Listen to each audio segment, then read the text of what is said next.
तंत्र सूत्र विधि 17, केंद्रित होने की 5वीं विधि। मन को भूलकर मध्य में रहो जब तक। ये सूत्र इतना ही है, किसी भी वैज्ञानिक सूत्र की तरह ये छोटा है, लेकिन ये थोड़े से शब्द भी तुम्हारे जीवन को समग्र रूप से बदल सकते हैं। मन को भूलकर मध्य में रहो जब तक मध्य में रहो। बुद्ध ने अपने ध्यान की विधि इसी सूत्र के आधार पर विकसित की। उनका मार्ग मध्यम निकाय या मध्य मार्ग कहलाता है। बुद्ध कहते हैं सदा मध्य में रहो प्रत्येक चीज में।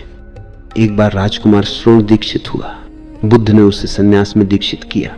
वह राजकुमार अद्भुत व्यक्ति था, और जब वह सन्यास में दीक्षित हुआ तो सारा राज्य चकित रह गया। लोगों को यकीन नहीं हुआ कि राजकुमार श्रोण सन्यासी हो गया। किसी ने स्वप्न में भी नहीं सोचा, क्योंकि श्रोण पूरा सांसारिक था, भोग विलास में सर्वथा लिप्त रहता था। सारा दिन सूरा और सुंदरी ही उसका संसार थे। तभी अचानक एक दिन बुद्ध उसके नगर में आए। राजकुमार श्रोण उनके दर्शन को गया। वह बुद्ध के चरणों में गिरा और बोला कि मुझे दीक्षित कर ले, मैं संसार छोड़ दूंगा। जो लोग उसके साथ आए थे उन्हें भी इसकी खबर नहीं थी। ऐसी अचानक घटना थी ये। उन्होंने बुद्ध से पूछा कि ये क्या हो रहा है? ये तो चमत्कार है। श्रोण उस कोटि का व्यक्ति नहीं है, वह तो भोग विलास में रहा है। ये तो चमत्कार है। हमने तो कल्पना भी नहीं की थी कि श्रोण सन्यासी होगा। बुद्ध ने कहा कि मैंने कुछ नहीं किया है। मन एक अति से दूसरी अति पर जा सकता है, वो मन का ढंग है, एक अति से दूसरी अति पर जाना। 0 4 श्रोण कुछ नया नहीं कर रहा है, ये होना ही था। क्योंकि तुम मन के नियम नहीं जानते, इसलिए तुम चकित हो रहे हो। मन एक अति से दूसरी अति पर गति करता रहता है। मन का यही ढंग है। ये रोज रोज होता है। जो आदमी धन के पीछे पागल था, वो अचानक सब कुछ छोड़कर नंगा फकीर हो जाता है। हम सोचते हैं कि चमत्कार हो गया, लेकिन यह सामान्य नियम के सिवाय कुछ नहीं। जो आदमी धन के पीछे पागल नहीं है, उसकी ये उपेक्षा नहीं की जा सकती कि वह त्याग करेगा, क्योंकि तुम एक अति से ही दूसरी अति पर जा सकते हो। वैसे ही जैसे घड़ी का पेंडुलम एक अति से दूसरी अति पर डोलता रहता है। इसलिए जो आदमी धन के लिए पागल था, वो पागल होकर धन के खिलाफ जाएगा, लेकिन उसका पागलपन कायम रहेगा। वही मन है। जो आदमी काम वासना के लिए जीता था, वो ब्रह्मचारी हो सकता है, एकांत में चला जा सकता है, लेकिन उसका पागलपन कायम रहेगा। पहले वह काम वासना के लिए जीता था, अब वह काम वासना के खिलाफ होकर जिएगा, लेकिन उसका रुख, उसकी दृष्टि वहीं की वहीं रहेगी। इसलिए ब्रह्मचारी सच में काम वासना के पार नहीं गया है। उसका पूरा चित्त काम वासना प्रधान है। वह सिर्फ विरुद्ध हो गया है, उसने काम का अतिक्रमण नहीं किया है। अतिक्रमण का मार्ग सदा मध्य में है, वह कभी अति में नहीं है। तो बुद्ध ने कहा कि यह होना ही था, यह कोई चमत्कार नहीं है। मन ऐसे ही व्यवहार करता है। श्रोण भिक्षु बन गया, सन्यासी हो गया। शीघ्र ही बुद्ध के दूसरे शिष्यों ने देखा कि वह दूसरी अति पर जा रहा था। बुद्ध ने किसी को नग्न रहने को नहीं कहा था, लेकिन श्रोण नग्न रहने लगा। 0 3 बुद्ध नग्नता के पक्ष में नहीं थे। उन्होंने कहा कि यह दूसरी अति है। लोग हैं जो कपड़ों के लिए ही जीते हैं, मानो वही उनका जीवन हो, और ऐसे लोग भी हैं जो नग्न हो जाते, लेकिन दोनों वस्त्रों में विश्वास करते हैं। बुद्ध ने कभी नग्नता की शिक्षा नहीं दी, लेकिन श्रोण नग्न हो गया। वह बुद्ध का अकेला शिष्य था जो नग्न हुआ। श्रोण आत्म उत्पीड़न में भी गहरे उतर गया। बुद्ध ने अपने सन्यासियों को दिन में 1 बार भोजन की व्यवस्था दी थी, लेकिन श्रोण 2 दिनों में 1 बार भोजन लेने लगा। वो बहुत दुर्बल हो गया। दूसरे भिक्षु पेड़ की छाया में ध्यान करते, लेकिन श्रोण कभी छाया में नहीं बैठता था। वो सदा कड़ी धूप में रहता था। वो बहुत सुंदर आदमी था। उसकी देह बहुत सुंदर थी, लेकिन 6 महीने के भीतर पहचानना मुश्किल हो गया कि ये वही आदमी है। वह क्रूप, काला, झुलसा झुलसा दिखने लगा। एक रात बुद्ध श्रोण के पास गए और उससे बोले, श्रोण, मैंने सुना है कि जब तुम राजकुमार थे तब तुम्हें वीणा बजाने का शौक था, और तुम एक कुशल वीणा वादक और बड़े संगीतज्ञ थे। तो मैं तुमसे एक प्रश्न पूछने आया हूं। अगर वीणा के तार बहुत ढीले हो तो क्या होता है? अगर तार ढीले होंगे तो कोई संगीत संभव नहीं है। और फिर बुद्ध ने पूछा कि अगर तार बहुत कसे हों तो क्या होगा? श्रोण ने कहा कि तब भी संगीत नहीं पैदा होगा। तारों को मध्य में होना चाहिए, वे न ढीले हों और न कसे हुए। ठीक मध्य में हो। और श्रोण ने कहा कि वीणा बजाना तो आसान है, लेकिन एक परम संगीतज्ञ ही तारों को मध्य में रख सकता है। तो बुद्ध ने कहा कि 6 महीनों तक तुम्हारा निरीक्षण करने के बाद मैं तुमसे यही कहने आया हूं कि जीवन में भी संगीत तभी जन्मता है जब उसके तार न ढीले हों और न कसे हुए, ठीक मध्य में हो। 0 5। इसलिए त्याग करना आसान है, लेकिन परम कुशल ही मध्य में रहना जानता है। इसलिए श्रोण कुशल बनो और जीवन के तारों को मध्य में, ठीक मध्य में रखो। इस या उस अति पर मत जाओ। और प्रत्येक चीज के 2 छोर हैं, 2 अतियां हैं, लेकिन तुम्हें सदा मध्य में रहना है। लेकिन मन बहुत बेहोश है, इसलिए सूत्र में कहा गया है मन को भूलकर। तुम ये बात सुन भी लोगे, तुम इसे समझ भी लोगे, लेकिन मन उसको नहीं ग्रहण करेगा। मन सदा अतियों को चुनता है। मन में अतियों के लिए बड़ा आकर्षण है, मोह है।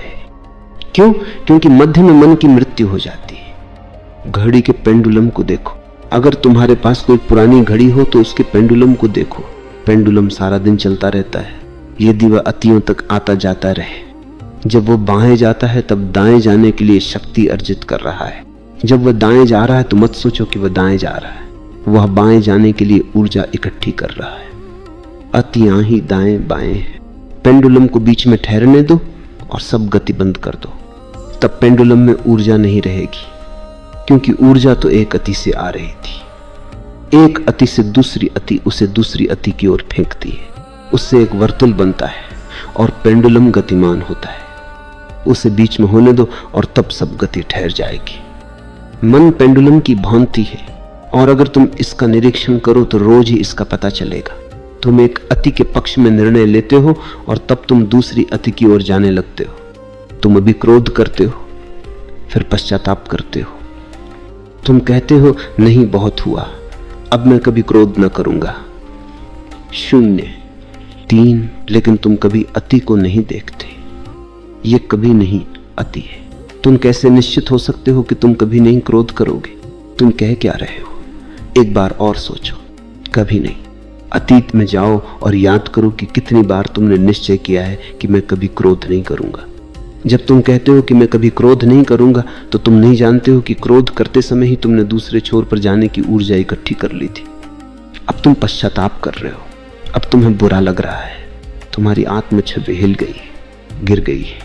अब तुम नहीं कह सकते कि मैं अच्छा आदमी हूं, धार्मिक आदमी हूं, मैंने क्रोध किया और धार्मिक व्यक्ति क्रोध नहीं करता। अच्छा, आदमी क्रोध कैसे करेगा? तो तुम अपनी अच्छाई को वापस पाने के लिए पश्चाताप करते हो। कम से कम अपनी नजर में तुम्हें लगेगा कि मैंने पश्चाताप कर लिया, चैन हो गया, और अब फिर क्रोध नहीं होगा। इससे तुम्हारी हिली हुई आत्म छवि पुरानी अवस्था में लौट आएगी। अब तुम चैन महसूस करोगे, क्योंकि अब तुम दूसरी अति पर चले गए। लेकिन जो मन कहता है कि अब मैं फिर कभी क्रोध नहीं करूंगा, वो फिर क्रोध करेगा। अब जब तुम फिर क्रोध में होगे तो तुम अपने पश्चाताप को, अपने निर्णय को, सबको बिल्कुल भूल जाओगे, और क्रोध के बाद फिर वह निर्णय लौटेगा और पश्चाताप वापस आएगा, और तुम कभी उसके धोखे को नहीं समझ पाओगे। ऐसा सदा हुआ है। मन क्रोध से पश्चाताप और पश्चाताप से क्रोध के बीच डोलता रहता है।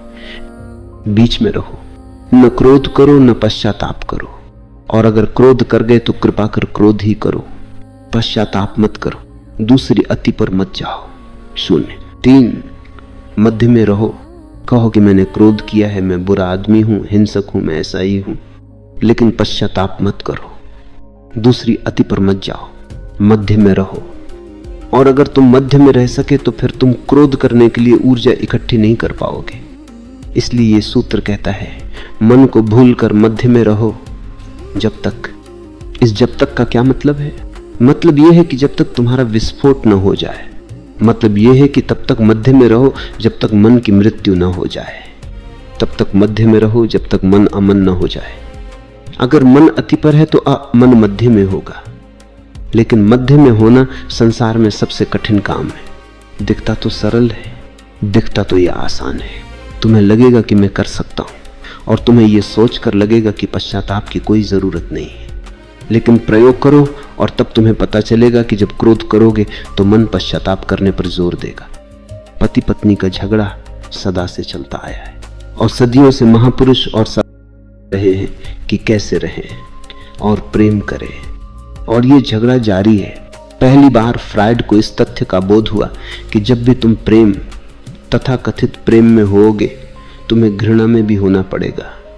सुबह प्रेम करोगे और शाम घृणा करोगे, और इस तरह पेंडुलम हिलता रहेगा। प्रत्येक पति पत्नी को इसका पता है, लेकिन फ्रायड की अंतर्दृष्टि बड़ी अद्भुत है। वो कहता है कि अगर किसी दंपति ने झगड़ा बंद कर दिया है तो समझो कि उनका प्रेम मर गया। घृणा और लड़ाई के साथ जो प्रेम है वह मर गया। अगर किसी जोड़े को तुम देखो कि वो कभी लड़ता नहीं है तो ये मत समझो कि यह आदर्श जोड़ा है। 0 4 उसका इतना ही अर्थ है कि ये जोड़ा ही नहीं है। वे समानांतर रह रहे लेकिन साथ साथ नहीं रहते। वे समानांतर रेखाएं हैं जो कहीं नहीं मिलती, लड़ने के लिए भी नहीं। वे दोनों साथ रहकर भी अकेले अकेले हैं, अकेले अकेले और समानांतर। मन विपरीत पर गति करता है, इसलिए अब मनोविज्ञान के पास दंपतियों के लिए बेहतर निदान है, बेहतर और गहरा। वह कहता है कि अगर तुम सचमुच प्रेम इसी मन के साथ करना चाहते हो तो लड़ने झगड़ने से मत डरो। सच तो यह है कि तुम्हें प्रामाणिक ढंग से लड़ना चाहिए ताकि तुम प्रामाणिक प्रेम के दूसरे छोर को प्राप्त कर सको। इसलिए अगर तुम अपनी पत्नी से लड़ रहे हो तो लड़ने से चूको मत, अन्यथा प्रेम से भी चूक जाओगे। झगड़े से बचो मत। उसका मौका आए तो अंत तक लड़ो, तभी संध्या आते आते तुम फिर प्रेम करने योग्य हो जाओगे। मन तब तक शक्ति जुटा लेगा। सामान्य प्रेम संघर्ष के बिना नहीं जी सकता, क्योंकि उसमें मन की गति संलग्न है। सिर्फ वही प्रेम संघर्ष के बिना जिएगा जो कि मन का नहीं है, लेकिन वो बात ही और है। बुद्ध का प्रेम और ही बात है। लेकिन अगर बुद्ध तुम्हें प्रेम करें तो तुम बहुत अच्छा नहीं महसूस करोगे। क्यों? क्योंकि उसमें कुछ दोष नहीं रहेगा। वो मीठा ही मीठा होगा और उबाऊ होगा, क्योंकि दोष तो झगड़े से आता है। बुद्ध क्रोध नहीं कर सकते, वे केवल प्रेम कर सकते हैं। तुम्हें उनका प्रेम पता नहीं चलेगा, क्योंकि पता तो विरोध में, विपरीतता में चलता है। जब बुद्ध वर्षों बाद अपने नगर वापस आए तो उनकी पत्नी उनके स्वागत को नहीं आई।